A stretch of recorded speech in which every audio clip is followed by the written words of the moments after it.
আল্লাহ পাক বলেন, ইন্নাল্লাহা আলা কুল্লি শাইইন কাদির। নিশ্চয়ই আল্লাহ পাক সর্ববিষয়ে সর্বশক্তিমান।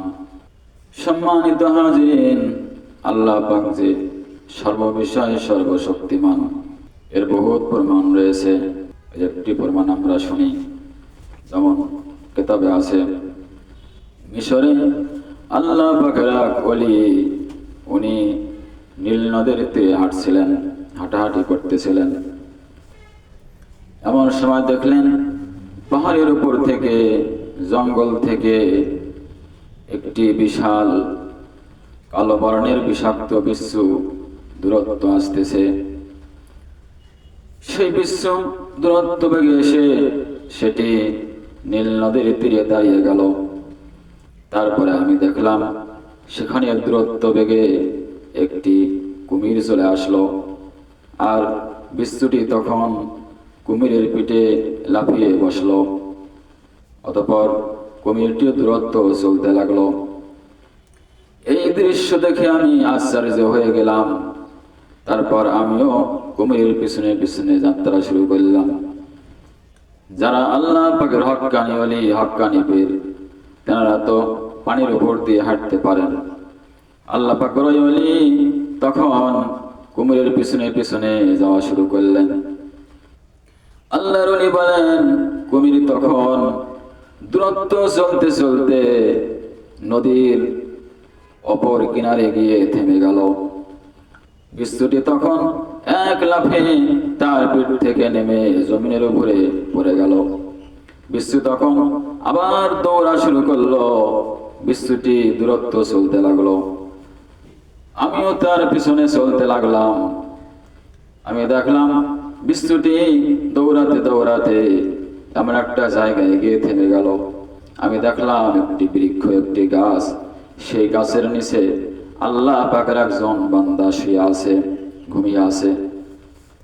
আশ্চর্যের বিষয় হলো, আমি আরো দেখতে পারলাম যে সেই লোকটির মাথার শিয়রে একটি বিষাক্ত সাপ, বিশাল একটি বিষাক্ত সাপ, সে ফণা ধরে দাঁড়িয়ে আছে।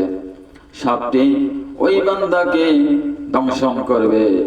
এমন সময় বিচ্ছুটি সাপটিকে দংশন করলো, আর সঙ্গে সঙ্গে সাপটি মারা গেল।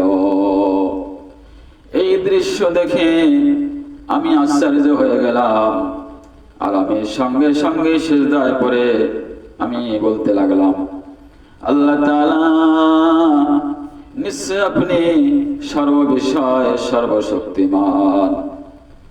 আমি সিজদায় পড়ে আল্লাহ পাকের শুকরিয়া আদায় করলাম। আল্লাহ পাক কিরকম ভাবে তার বান্দাকে মৃত্যুর হাত থেকে তিনি বাঁচিয়ে দিলেন। তাই কবি বলেন, কদরে কুদরত তোদারি হর সে খহি আগনে, মুরদারা তো জানে বখশি জিন্দারা বেজা কোনে। আমার আল্লাহ কাদের গনে সকলে করিতে পারো, আমি কোরআনেতে দেখি। আমার আল্লাহ কাদের গনে সকলে করিতে পারো, আমি কোরআনেতে দেখি। তুমি জীবিতকে মৃত কর, মৃতকে জীবিত। আমার আল্লাহ কাদের গনে সকলে করিতে পারো, আমি কোরআনেতে দেখি। সকলে করিতে পারো, আমি হাদিসেতে দেখি।